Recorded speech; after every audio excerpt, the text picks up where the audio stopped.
Kung maganda ang paligid, kung bawat tao ay puno ng pag-ibig, napapawing ang bihati, masilayan lang ang iyong ngiti.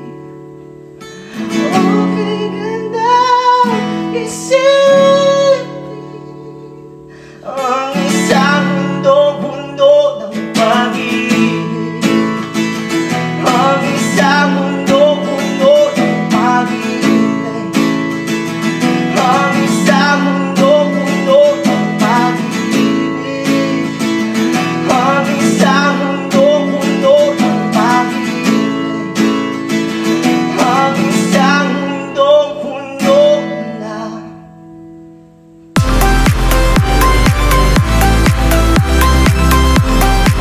Hello mga ka-farmlat, ayan meron naman po akong ibibida sa inyong property na napakaganda rin na retirement plant kasi sagana sa tubig dahil napapalibutan po ang property ng ilog na to. Pero yung property po elevated kaya wala kayong problema sa baha. Mataas po yung level ng property. So yan, magpatuloy tayo mga ka-farmlat. Ito po ay 6 na hektarya, 6.2 na nagkakalaga lang po ng 60 pesos per square meter.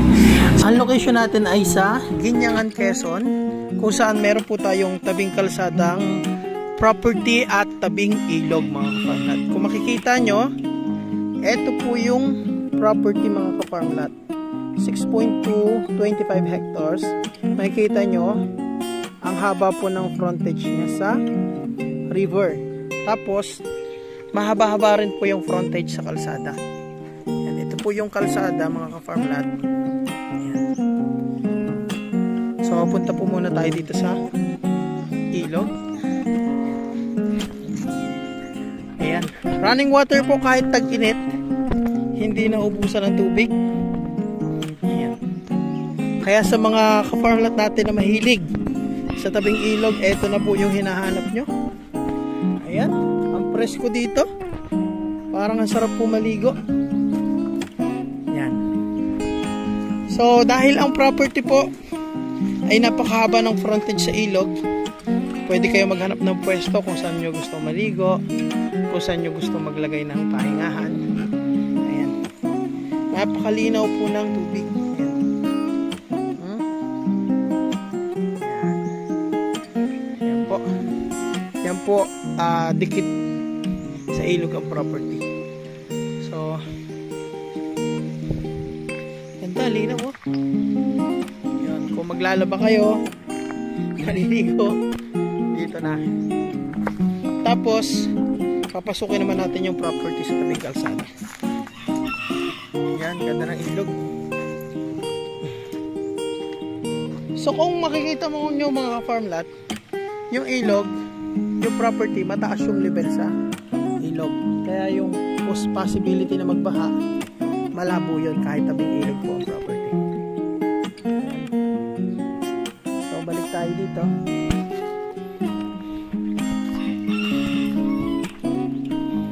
Ayan, kasama natin si Murang Farmlat. Murang Farmlat. Ano ang pangalan ng vlog mo ngayon? Ideal Land. Ideal Farmlat. Ito na po yung mga ka-property. Ayan. Ito pong maganda dito. Yan po yung broker natin. Yan po yung nag-aabed natin ngayon ng mga papers.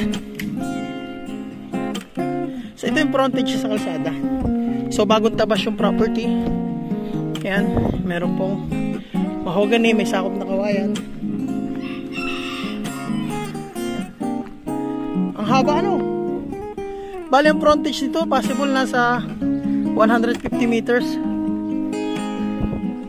Yan mga kawayan oh. Bali ang sakop nyo mga ka-farmlat, puro left side lang. So ito po yung Karatig Farm. Yan, may bahay po sa Karatig na farm. Yan.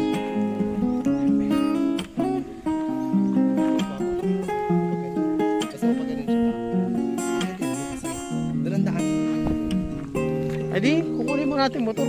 So yun mga kaparmlat, galing tayo sa ilog, naglakad po tayo ng mga, hindi pala tayo naglakad, nag-drive tayo. Bali, possible nasa 200 meters po yung frontage niya sa tabing kalsada. And then para ma-access naman yung property, may daan po dito, yung part ng Newgan. Ito po yung mga kawayan na sakop. Yan. Tinutour tayo ng ating broker. Yan pong broker natin, napakabait po niyan. Hindi porket broker yan, mahalang magpresyo. Yan. Tamang-tama lang ang presyo.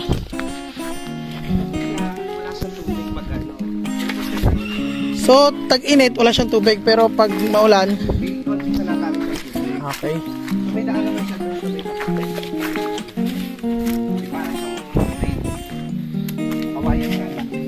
Ito yung Newgan niya. Ilan puno? 200.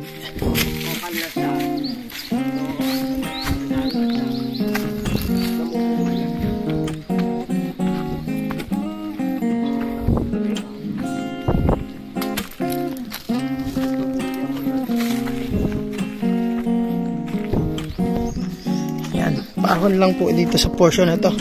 Pero dun sa pinuntahan natin, flatland doon.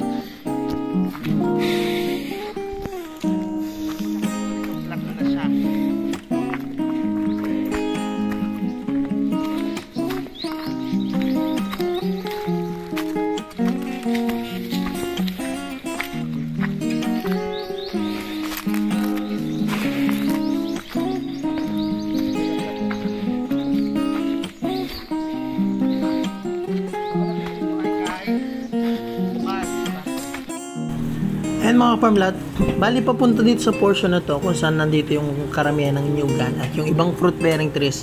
Medyo paahon po siya, nakakapagod. Pero hindi naman mahabang ahon, sakto lang.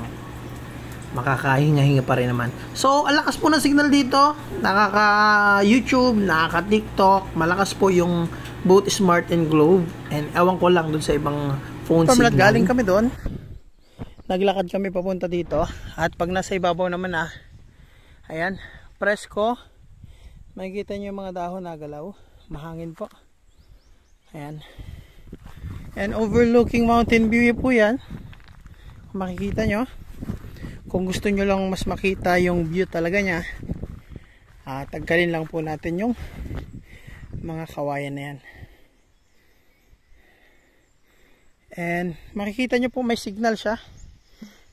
So yun mga farmlat, galing kami doon, naglakad kami papunta dito at pag nasa ibabaw naman ayan, presko, makikita nyo yung mga dahon na galaw, mahangin po, ayan, and overlooking mountain view po yan, makikita nyo. Kung gusto nyo lang mas makita yung view talaga nya, tagkalin lang po natin yung mga kawayan na yan. And makikita nyo po may signal siya. Yan, ang kagandahan po sa property nito mga ka-farmlat, ang lakas po ng signal ng Globe at TM. So itetestingan po natin ang, ayan, titestingin natin yung phone natin. Ayan. Ayan mga ka-farmlat, kung titingnan nyo, ayan, malakas po signal nya. Ayan, TikTok po yan. Kaya yun ang kagandahan sa property. Bukod sa tabing ilog, tabing kalsada, at nasa 2 kilometers drive lang yung layo nito sa highway. Ang good thing, overlooking at presko.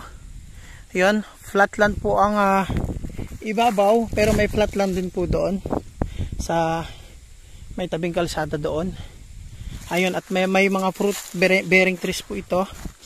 Ayan, ang nakikita ko pong fruit bearing trees dito ay mangga. Ayan, ang laki po ng mangga. Ayan, mangga po yan. Mangga pa yung sa unahan na yun. So check natin yung iba pang fruit bearing trees dito. Ayan. Fruit bearing trees. Langka po ito. Ito langka. Ayan. May langka.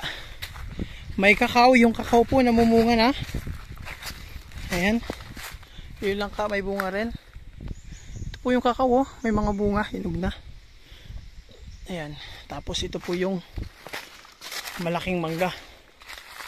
Ayan. So hindi ko po alam kung anong fruit bearing trees pa yung dalawa na yan. Ayan.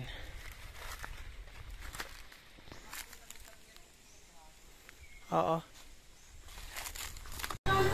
So yun mga ka-farm lot, hanggang dito na lang yung ating video. Ayan, summarize lang. Ito po ay 6.2 hectares, OCT titled.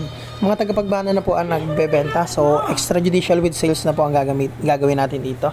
So no worries po kayo sa mag-update ng papel kasi yung broker po mismo ang mag-aasikaso, mag-update nito. At including yung transfer sa inyo, pwedeng siya na rin yung i-hard nyo dahil property nyo naman po itong hawak na inalok sa atin. So ayan, 60 pesos lamang po per square meter. Ang mura po nito. Tabing ilog pa at maganda yung tubig. Ano po. So ayan mga ka-farm lot, maraming salamat po sa panonood and dagsang biyaya po at ingatan po lagi ang inyong sarili.